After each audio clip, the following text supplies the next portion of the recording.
Welcome to the Effortless Swimming Podcast. My guest today is RJ Boergers. He is the author of Finish Strong, Resistance Training for Endurance Athletes. And on today's episode, I really want to get stuck into some of the topics that you cover in the book and some things that will really help the listener for this podcast stay in the sport longer, not get injured, and perform better. So firstly, RJ, welcome to the podcast. Brenton, thanks for having me. This is it was an exciting invite to get. I've learned a lot from any of your swimming YouTube videos. And as you know, us age group triathletes, we've got plenty of work on our swimming to continue to do. But if I can help other triathletes out there by sharing a little bit of knowledge, that's my main goal. And that was one of our main goals of producing the book. Well, we were talking before the podcast, and you are heavily involved in research. You are teaching this stuff at university. You're an age group triathlete yourself, so you are really in the thick of things, which I think is great. That immersive experience that you're having in triathlon and strength training, I think there's going to be a lot for us to cover. So to start with, where does all of this originate for you? Where does your passion and interest begin in this topic of resistance training? Yeah, so in terms of resistance training, I pretty much have to start back to being a university student, and so I was a major in athletic training and health science, and by profession, I'm a certified athletic trainer. I know that doesn't really exist in all parts of the world, but pretty similar to a physio, and so we have a lot of the same skill set as a physical therapist might have in the United States, or sports physio might have in other parts of the country. So we certainly get plenty of exposure to classes in therapeutic exercise and then also strength training for performance. So that was probably where I was first exposed to it, first got interested, and I really started to make it a part of my everyday life. Is going to the gym, getting in a workout, and really loving the results that I'm getting. So getting a stronger, more healthy body, just overall health is pretty much my main interest at that point. I would say I got into my 20s, got really busy with work after I got some of my first jobs, and then some of that fell by the wayside. And I got to the point where I didn't like what I was seeing in the mirror. I didn't like, what it was doing for any of my performance. So then my late 20s was when I really started to get back into strength training, and really, engage in it on a really consistent basis. So at least minimally 5 days a week. And then shortly thereafter was, once I got into my early 30s is when I started my endurance sports career. So I had this, major foundation and had created this strong, healthy body. And it kind of made some of the endurance training, specifically for triathlon, swim, bike, and run, really not so bad. And a part of me was always questioning and thinking, gosh, I wonder what somebody that doesn't do strength training, I wonder how their body feels after some of these workouts, because I think after you're doing regular strength training, your body's always going to be in some state of recovery. So there's always going to be a minimal part of delayed onset muscle soreness. And so when you're used to having some muscle soreness, I guess any of the soreness that you were going to get from the endurance sport training, it really didn't make a difference to me. So I liked how when I combined the two, I really liked what I was seeing in terms of A, my performance, and B, my overall health. And I think, well, I've got two friends, right, they've started running their late 30s, close to 40. And they've gone from not doing much running at all, and they're training for a half marathon and then looking to do a marathon. and they basically, both of them, they're a couple, they went too hard too soon, and and they don't have to have surgery, but he was in a brace for a few weeks and basically just ran through the pain and was doing no strength training whatsoever, and has injured himself, and his wife as well has done the same thing. So she's just easing back into it now. And I have sort of had a similar experience in my early 20s. You can just, you can kind of get through it without the need for as much strength training. But as we get older, it's that strength training that will just stop you from getting injured, and it just helps your body adapt a lot. And in the last 18 to 24 months, I've been going fairly consistently 3 times a week to the gym, and I've noticed a massive difference just with not getting injured, feeling better, and holding up better towards the end of a training session or a race. So I'm a big advocate for it. I wouldn't say I'm a convert. I already knew the importance of it, but I absolutely love it. And it's quite addictive now. I really look forward to going to the gym and working on this stuff. So what are some maybe common mistakes or misconceptions that you see about strength training that the typical triathlete or swimmer might have?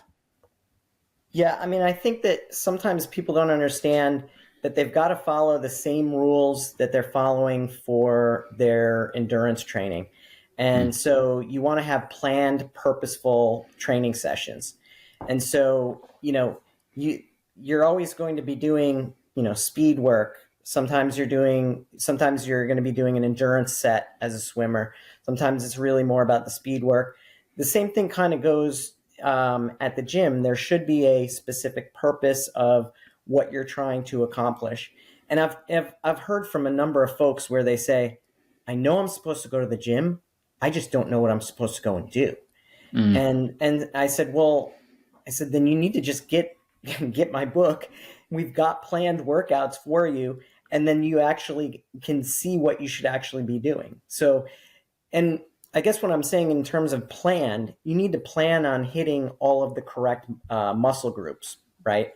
And so that would be the planned, purposeful part behind some of the training, plus all of the order at which you're going to train.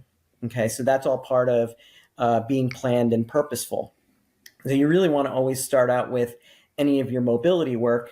By starting out with any of the mobility exercises, you're going to get your muscles set to the correct length tension relationship.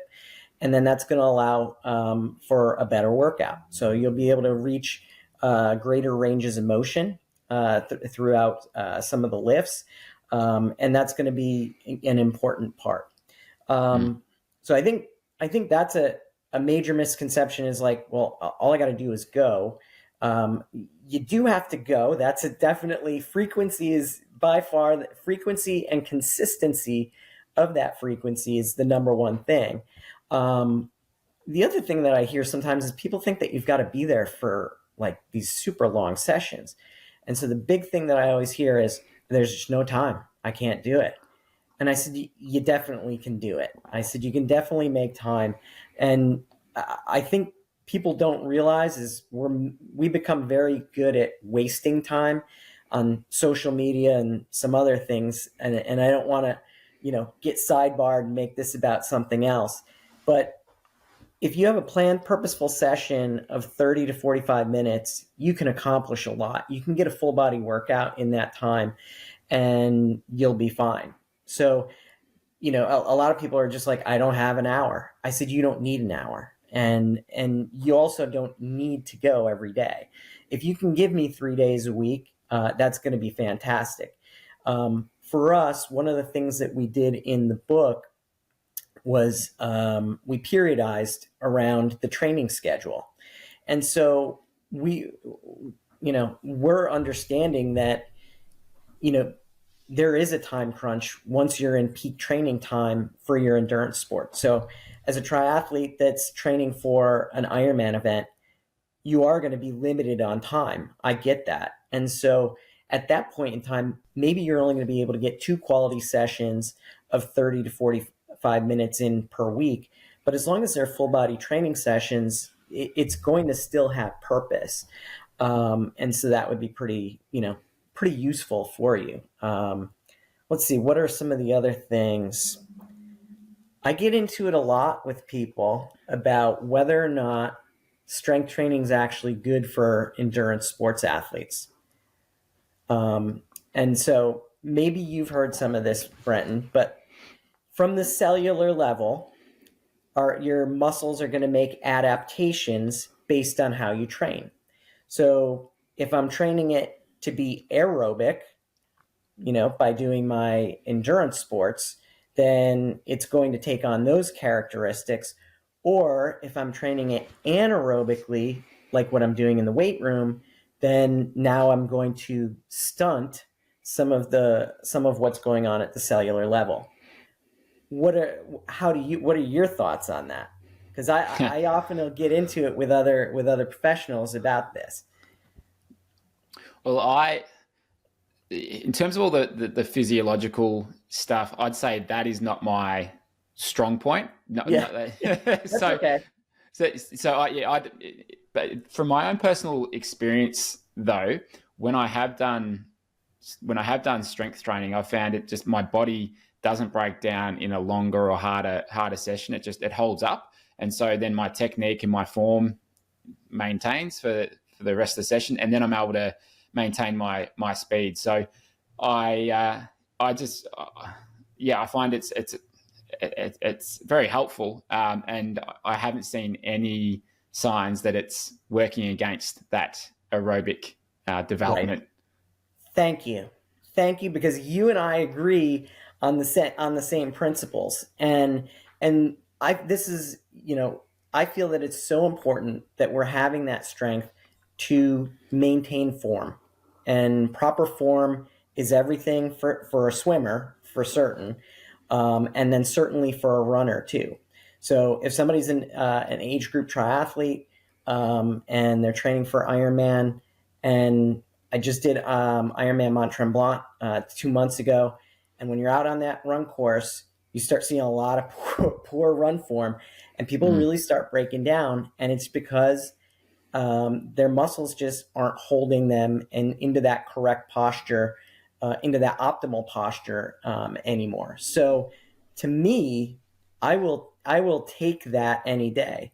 The other thing that mm, I sometimes start to think with going back to the cellular level, if that was so true that I'm doing a disservice to my muscles by strength training, and I want them to only have the adaptations from the aerobic training.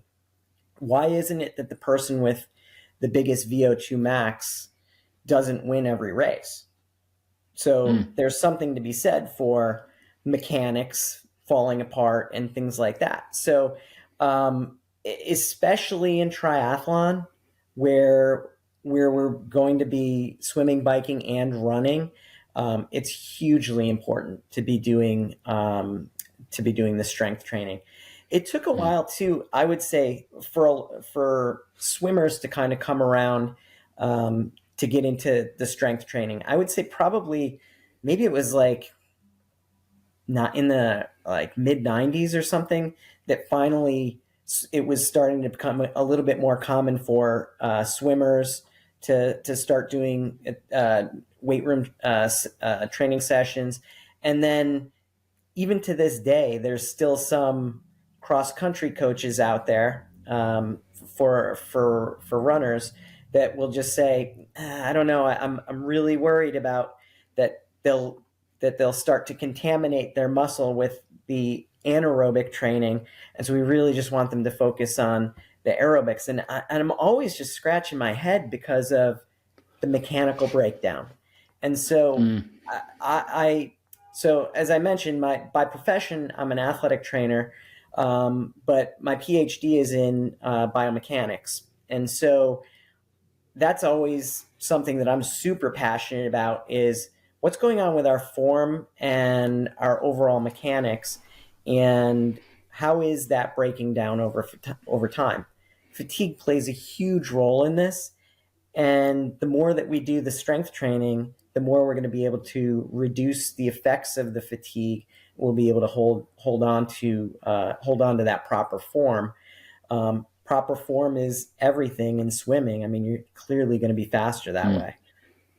Yeah, that's exactly right. Like it seems crazy to me that someone wouldn't do the strength training because they think it's going to impact their aerobic training, because form is so important. You look at the end of any even 100-meter freestyle, you'll see swimmers break down in the last 5, 10, 15 meters. And it's the swimmers who slow down the least at the end of a race that are the ones that are going to do the best. And it's that ability to hold their technique, and strength is a huge part of it. And you know that from when you're in your off season, maybe you haven't swum for 4 weeks or 6 weeks, and you go back in the pool, and maybe for the first 300 or 400 you're feeling good, you feel fresh, but that last 500 or 1,000 meters can get pretty ugly and pretty slow because you just don't have that strength there to be able to hold your form.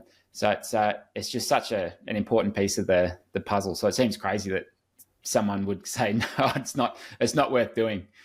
Yeah, no, I'm glad that we're in agreement on that, because I get into some heated debates on that with some people, and it it's something that I'm super passionate about, because to me form is everything when it comes down to it. And as a guy who studies human biomechanics and understands how muscles will and joints will work optimally, I I know that the more strength that we have, we're going to reduce our risk of injury, and then we're also going to be able to hold our peak, whatever that optimal form is, and then that should allow us to have a peak performance.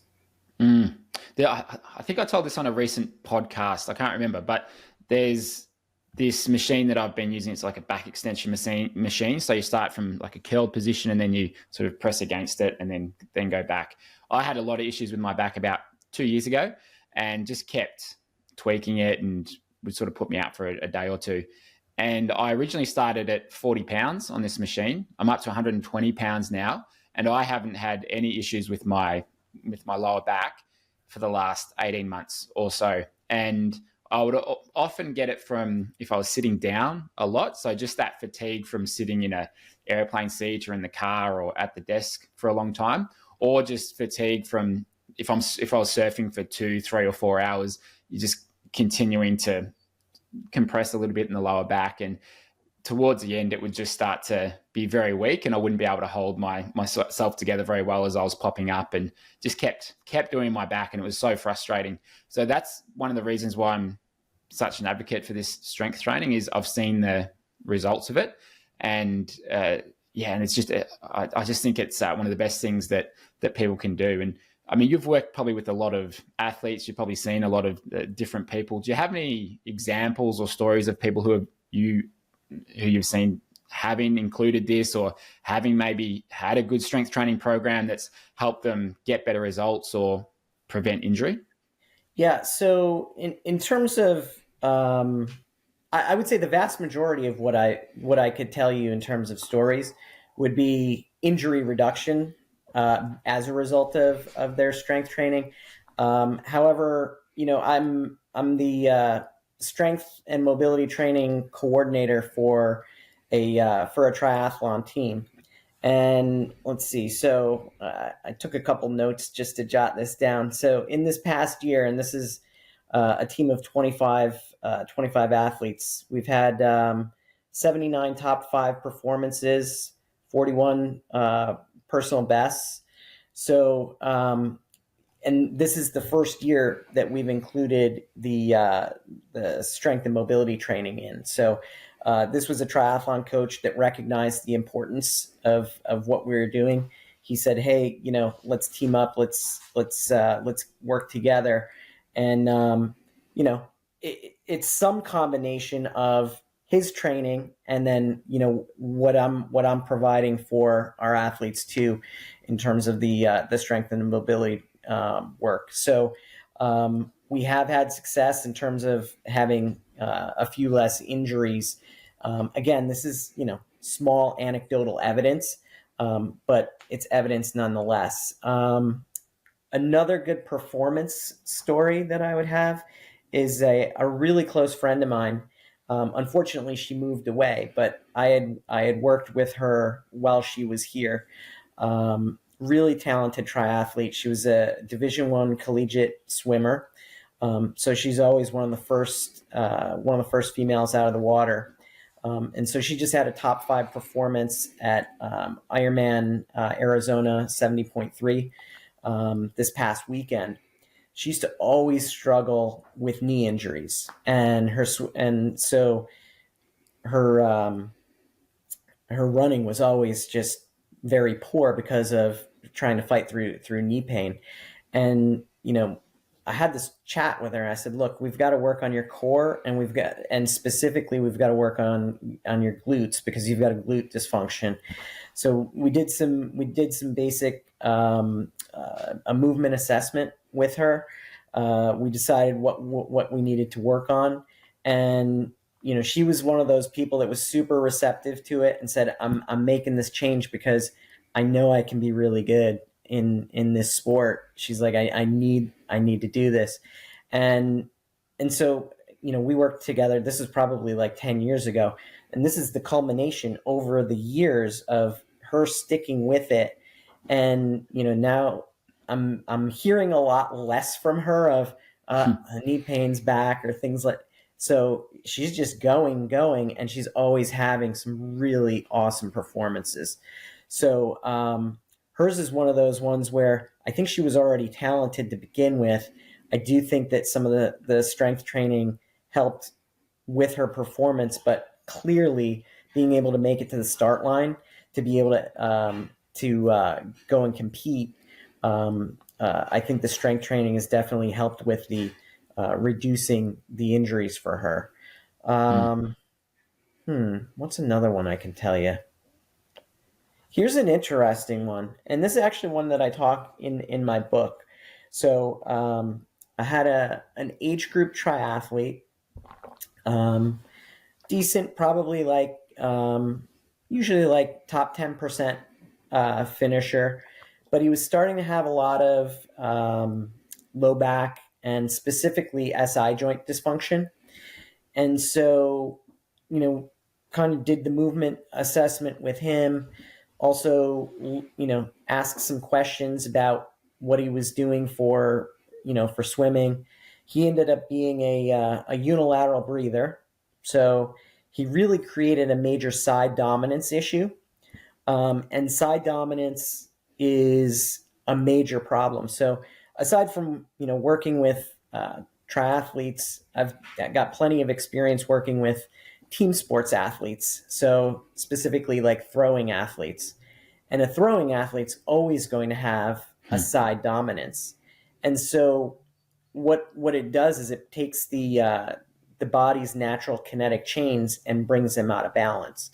So specifically the ones with this individual, if you're constantly rotating and only taking a breath from one side, you're going to have a very strong rotation or spiral kinetic chain on one side, but then the other one becomes dysfunctional. So in our book, one of the things that we talk about is the importance of doing anti-rotation exercises. And so we just really got him to do the correct core exercises, and then he really kind of turned around really quickly. I think within a couple of months he was not having the back pain anymore. And so this comes down to, again, having a planned, purposeful training session. And so here's a guy that was going to the gym. He actually was doing all the strength training, but he was working only in the sagittal plane. So think about like crunches and lowering the legs and things like that. But you know what he was forgetting? The ever important obliques. And one thing in most of the athletes that I've worked with, I'll find a spiral line dysfunction, and it really comes down to having a weakness in one or both of both sides of the obliques. So it's a really underworked, underappreciated core muscle. And so usually one of my tricks for people that are having low back pain is to really start, doing some work on incorporating some of those exercises. What are one or two of those exercises to strengthen the obliques? Yeah, so a couple of my favorites are windshield wiper. So you can be performed with a dumbbell or whatever, but you'll lay on your back, you'll hold a dumbbell up over your head, and that really is only going to be serving as a counterbalance. And then you're going to be starting with your knees kind of bent up with your feet on the ground, and then you're going to just be taking them from side to side in that 90-degree hips and knees at the 90-90 position, and then slowly bringing them back and forth. I do see people doing these at the gym, and they're going way too fast for it to actually have that anti-rotation benefit. So when people do those, like a dumbbell windshield wiper exercise, like that's gold. Mm. Um, let's see, what else do I like? I'm a big fan of the dead bug Palloff press. So I think most people know what a dead bug exercise is, and so that usually is going to be, working mostly in the sagittal plane, which is usually, flexion and extension of your shoulders and your hips. Once you make so people know what a dead bug is. People also know what a Palloff press is, but usually they do a standing Palloff press where they'll have a resistance band while they're standing in a bilateral stance, and they'll resist it from turning them. The minute that you go onto your back, you have very little stability, and so you really don't need much of a pull from that resistance band to be kind of fighting. So those are two that I absolutely love. They're actually included in some of our top 10 exercises for swimmers in the book. I find those really challenging and then also really effective. So, yeah, I think, being able to target some of those forgotten or little used muscles, I think is always going to be important for people. Mm. Is there any other must do or go to exercises that you would normally prescribe for 90% of swimmers that you were to work with? Yeah, so it's all about just knowing what the target areas are, right? So that's going to target my core. We also want to make sure that we're going to be targeting our glutes, right? So um, unless you're that triathlete that does absolutely no kick out there, which I can't stand, but I always see somebody that's out there and they're just floating in their wetsuit and it's just pull, pull, pull. Um, yeah, I mean, you need to have strong glutes if you're going to be able to have a nice kick. And so for that, we really like a marching hip press. And so that can be done on a bench, and you just place your shoulders on the back of a bench. You can kind of just place your arms across your chest, and then make a nice bridge, and then start doing a marching motion with your legs. So, because you're going to basically be going into a single leg stance once you're going into the march. So rather than just being, working both glutes at one time, they are going to get that back and forth motion, which is truly what we're going to be having to do during a kick anyway. So I like that.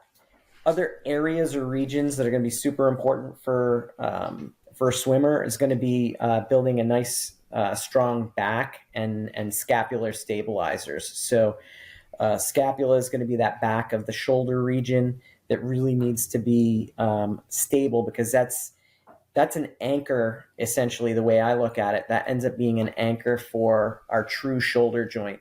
And when the scaps aren't in the correct location, that's when people start to have a lot of their shoulder pain. So when people Mm. start having shoulder impingements, usually the root cause of the problem was something going on with a scapular weakness. So for those, I love using cables, a cable column, and then doing low to high row, and also high to low row for cable column. So, you can just kind of, start with the one where you'll adjust it so that the handles are low, and then, for the other one, you'll just start with them adjusted high.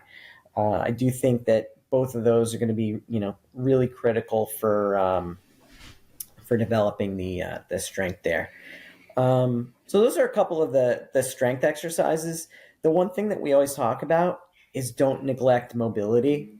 And mobility is probably sometimes some of the people that I've worked with, the problems, after I start chatting with them and I start uncovering what they've been doing the correct thing by going to the gym and doing the strength training, but they've forgotten to do any mobility work.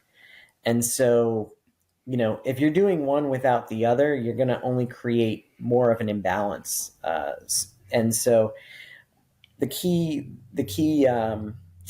mobility exercises for swimmers really need to make sure that we're taking into consideration the mobility of the back of the shoulder. So we like to do a cross body stretch for that. And then the front of the shoulder, and I always love a good doorway stretch for that. So anytime people are doing static stretching, they should be held for 30 seconds. That's the way that in the research literature that's been shown to be optimal. And then let me go back to that part where I said the scapula ends up being this anchor for the shoulder. Well, the scapula is sitting on your thoracic spine on top of the ribs. And so one of the things I'll often see, and sometimes it's been termed swimmer's posture, and a lot of it comes because people have overdeveloped lats. And so they'll get that kyphotic middle back, and so it ends up being rounded.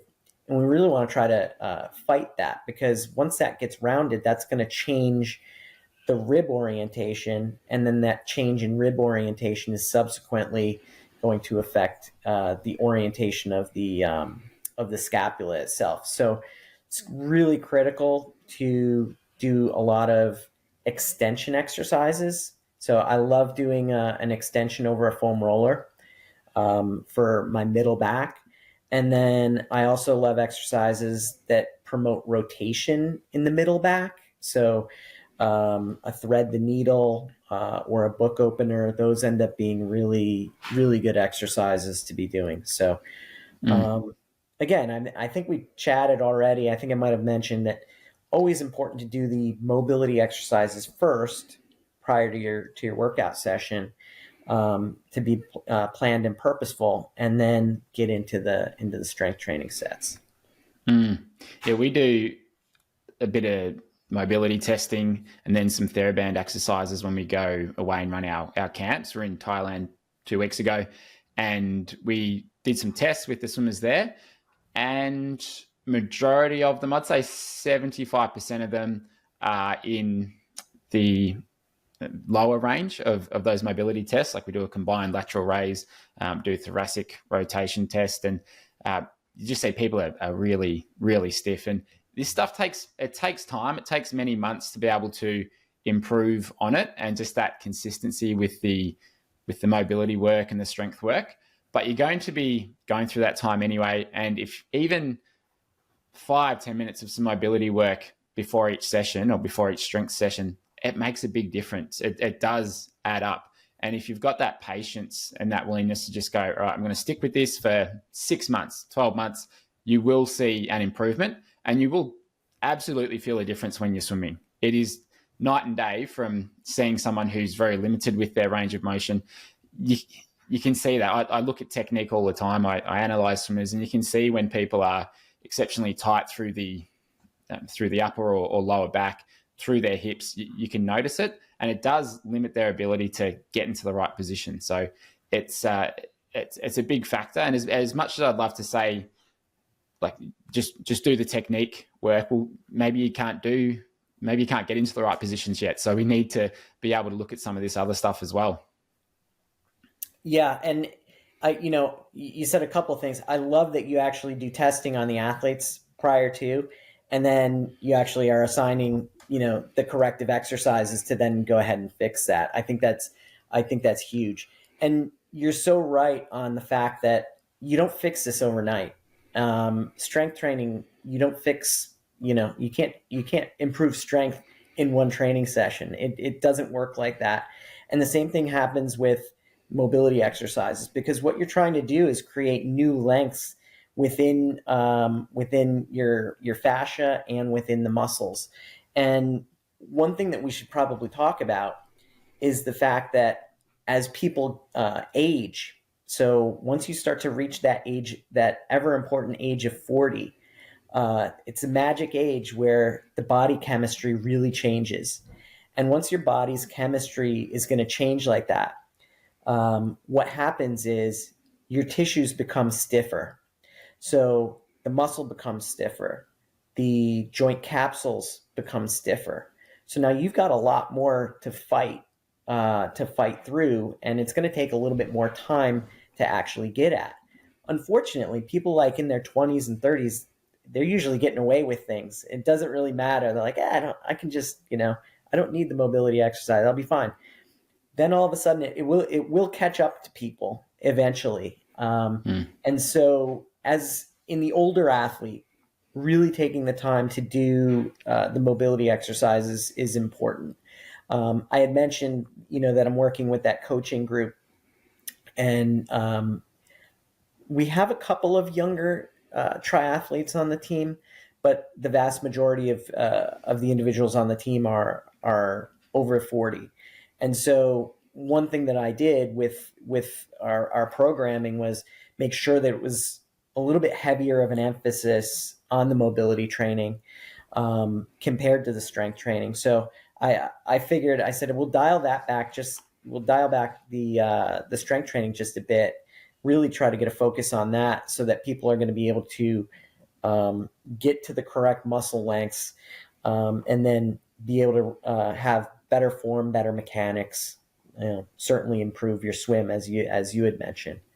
It takes a little bit of convincing or a little bit of selling, I think, to some athletes to convince them of the importance of it, and that, all right, this is maybe 15 minutes or 20 minutes where you're not training, you're not getting that aerobic training, but this is actually going to help you just as much, because right now you can't have your arm overhead without having it 20 centimeters in front of your shoulder there. So it's going to be worthwhile, even though it maybe doesn't feel like it early on. So I think, it just takes a little bit of explaining the benefit of it to a lot of athletes, especially I'd say a lot of triathletes and swimmers as well. They just want to get to the pool, they want to get to the track, and they just want to have their workout and go home. They just want to get that training done. And so sometimes this can feel like doing something that's not necessarily working them towards their goal, even though it is. Yeah, I mean, unfortunately, there's so many people that have to learn things the hard way, right? So you might have already told them, and we might have shared with them these all these bits of knowledge, and then it's just like, yeah, no, I'm not buying it, and then they don't buy in, and then it injuries catch up with them, and things like that will typically happen. I find that that's usually what happens. Then they have that injury, and then they're like, oh, I guess it was important. And sometimes it's hard to learn from other people's mistakes. We've just got to learn things the hard way. That's what it's. That's just how it plays out. But whichever way it happens, it's we know that it is an important thing to be including. Before we sort of finish up here, anything else that you'd like to share with the listener on strength training, on things that you've seen work really well for people, to leave them with a few words of wisdom, and with all the work that you're doing in this area, are there a couple of sort of key things that you wish everyone would know? All right, let me think on this a little bit. I mean, it's not that hard, right? And I think sometimes we're overthinking it, and sometimes sometimes we're getting caught into the minutia of things. So just like in our endurance sports training, there's different variables that we have to take charge of, right? So there's the frequency at which you're going to train. You then have volume, and volume in the case of strength training is just going to be manipulating your sets and repetitions. You then have your intensity, and that's really just going to be your training load. So, and usually that's typically talked about as being based off of a one repetition max. I think people will start to get caught in the weeds on rest intervals. And one thing I try to remind everyone is that, we're not power lifters. We are we are endurance athletes. So power lifters and anything that you're hearing that they're doing doesn't really apply to us. And so a lot of times what they'll do is they'll have like really long rest intervals because their intensity is extremely at a high level. Um, when it all comes down to all of this and manipulating these variables, the biggest thing that you've got to do is you've just got to overload your body, right? So overload creates the body is going to create adaptations after it's been overloaded.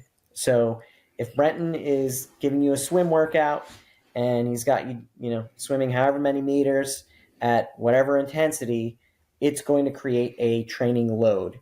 And so as you're prepping your people for their next race, that's always ramping up. And so we try to ramp up and create an overload within the strength training. I get crazy questions of, well, when am I supposed to do the really heavy lifting with but just only a couple of repetitions? And I tell everybody, I said, you're in the weeds. I was like, that's not really that important. I said, it all comes down to overload. And to prove this, I pulled out a systematic review the other day that I found. So high level research on many strength training articles, and it really and in the end, the author just says, if your goal is to create strength and hypertrophy, then as long as you're training with an intensity which is greater than 30% of the one repetition max, obviously you might have to have longer more repetitions in the set. People are getting and achieving strength and hypertrophy, which is the ultimate goal. So I try to tell everyone, like, don't get caught in the weeds. There's a lot of right ways to do this, and I think sometimes people are almost getting I like to say they're getting too cute with it, and playing around with it, and it doesn't have to be that hard. So consistency of training, as you know and I know, for being a better endurance athlete is the key. Same thing with getting the benefits from your strength training. Consistency is the key. So that really is that's my take home message to everybody all the time is, if you want to get some benefit out of it, you just got to be consistent with it. You'll be fine. Yeah, when you look for clues of what the most successful athletes do, consistency, that's always going to be in there. There's no one who's trained for 3 months and become a champion. It's just that consistency. So what a great way to end it. RJ, thank you so much for being on the podcast. People can grab your book from any good bookstore or online bookstore. We'll put a link in our description as well. Is there anywhere else that you'd like to direct people to either get in contact or to follow what you're doing? Sure. Yeah. People can always reach out to me directly. So through my Seton Hall University email. And so that's just my name, Richard.Boergers. Last name is spelled Boergers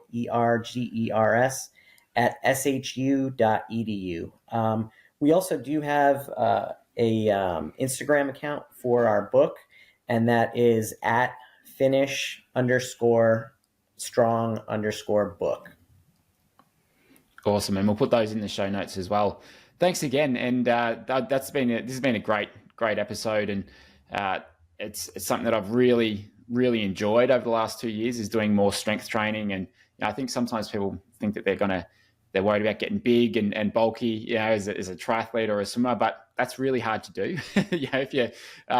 If you're doing all this endurance training as well, it's really just having strong foundations, not getting injured, as you said, and it just sets you up really well for not only sport but for life. So I think it's a really important message that you've shared. So RJ, thanks again. Thanks, Brenton. Appreciate you having me.